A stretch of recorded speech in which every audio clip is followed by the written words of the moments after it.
kita harus paham dulu 4 hal ini sebelum masuk kisah-kisah, karena semua berkaitan. Termasuk kisah pemuda, kisah tentang Nabi Musa, kisah tentang gardener pekebun itu, tukang kebun, dan terakhir kisah tentang Zulkarnain. Kesemua kisah itu bermuara karena kita nanti akan diuji oleh Allah dengan pesona dunia yang puncaknya di akhir zaman. Allah menurunkan makhluk bernama Dajjal. Dajjal itu apapun yang dipahami oleh bapak-bapak, ibu-ibu, makhluk berkat mata satu dan sebagainya, ujung-ujungnya dagangannya cuma satu, tebar pesona dunia. Dajjal itu. Nah, ngapain nunggu makhluk Dajjal? Wong Dajjal kecilnya udah ada kok. Dajjal kecilnya udah ada sejak zaman Nabi Muhammad sampai sekarang. Semua perintah infak itu berkaitan dengan Dajjal. Semua perintah infak. Orang tidak mau infak itu pasti terjebak Dajjal. Orang mencuri juga terjebak Dajjal. Orang korupsi berbohong terjebak Dajjal. Orang menahan hak faraid anak yatim juga terjebak Dajjal. Maka kita sekarang paham kalau Nabi memberitahu bahwa siapa yang menghafal 10 ayat saja dari surat Al-Kahfi, maka usima minad dajjal ain sad mim maksum, akan terjaga dari Dajjal. Kalau memang kita tidak dipantaskan ketemu Dajjal di akhir kiamat, di akhir zaman, berarti kan yang dimaksud Nabi Muhammad dilindungi dari pesona Dajjal. Apa pesona Dajjal itu? Ya perhiasan dunia. Rumah bagus, kelambi bagus, mobil bagus. Apakah salah rumah bagusnya? Nah, kesalahannya kalau gara-gara rumah bagus melupakan akhirat. Nah, Dajjal main di situ. Mobil bagus, apakah salah punya mobil bagus? Ya tidak. Yang salah itu mobil bagus yang melupakan akhirat. Taunya dari mana? Taunya kita tes mobil, itu mobil satu kuning. Pak Dik-Dik ya, putih ya. Pak Dik-Dik mobilnya diwakafkan aja tuh ke Muhammadiyah atau Persis. Abadku bukan soal paling bagus, soal kemaning. Nah, itu tes case-nya ya. Tentu kita tidak akan memberi beban di luar batas kemampuan.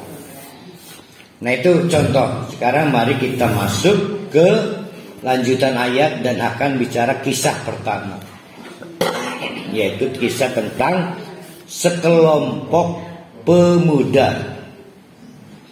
Penting kita hayati dulu ini pemuda, bukan kalangan tua. Digambarkan pemuda itu punya kemampuan selalu, tidak nurut tradisi. Nah, kan semua pernah muda. Siapa yang ingat mudanya Bu Romlah coba? Ya Bu Romlah. Ingat. Waktu mudanya Biromlah. Tanyakan pada yang pernah muda, waktu mudanya berani enggak mengkritisi cara beribadah orang tuanya, cara bertauhid orang tuanya, karena semua pernah muda. Nah, ayat ini, kisah ini menggambarkan kalau mau kita mengkritisi, golden age-nya itu pada waktu muda. Masalahnya Ustaz, waktu mudanya sama dengan orang tuanya. Nah, kasihan gak seberuntung pemuda-pemuda ini.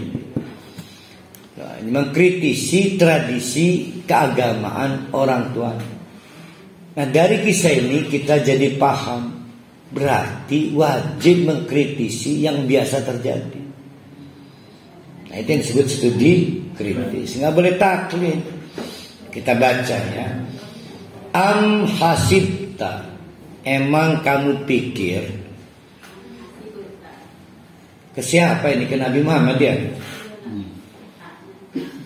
Anna ashabal kahfi, bahwa sesungguhnya mengenai anak-anak muda di gua itu, warrokim, begitu juga catatan yang mereka bawa. Ada yang bilang prasasti. Itu kanu min ayatina ajaban.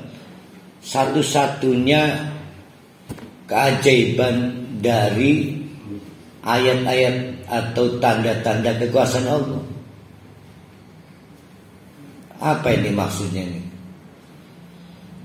Jadi saking viral dan legendnya kisah pemuda ini, Bani Israel mengklaim dari kalangan Taurat, juga umat Kristiani mengklaim bahwa itu milik mereka, di mana di kalangan Kristiani anak-anak muda ini naik pangkat sebagai anak-anak suci, diberi nama Santos,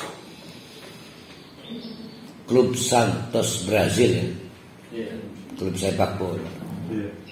Nama-nama di Brazil, nama-nama gereja Dos Santos.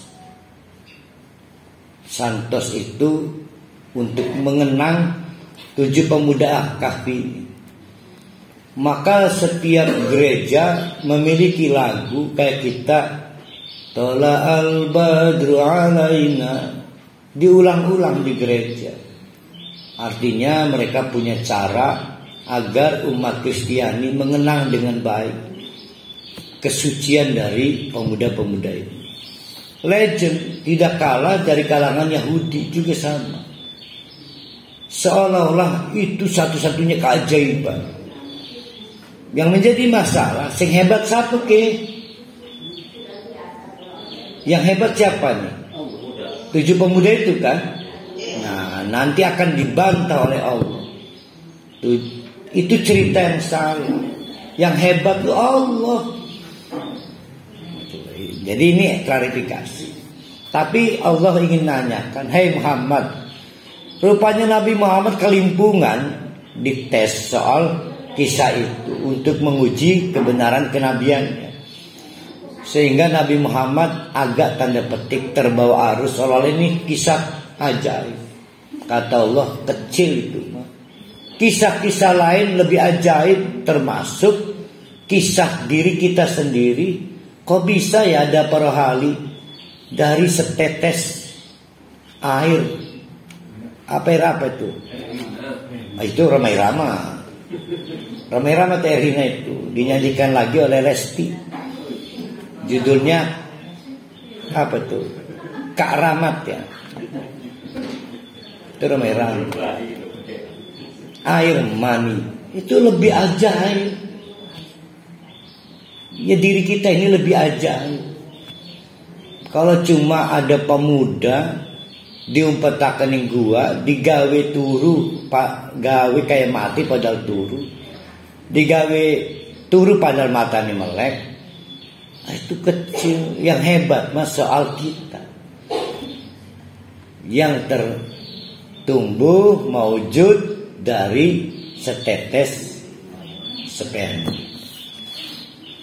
Maka Allah bertanya, am hasibta, hai Muhammad, jangan terbawa arus. Emang kamu pikir cerita yang mereka ajukan satu-satunya soal ajaib? Nah, Allah mengharapkan nanti pada saat Nabi Muhammad bercerita kepada penguji itu dari konsultannya Madinah, cerita gitu kamu besar-besar kan? Soalnya begitu ya.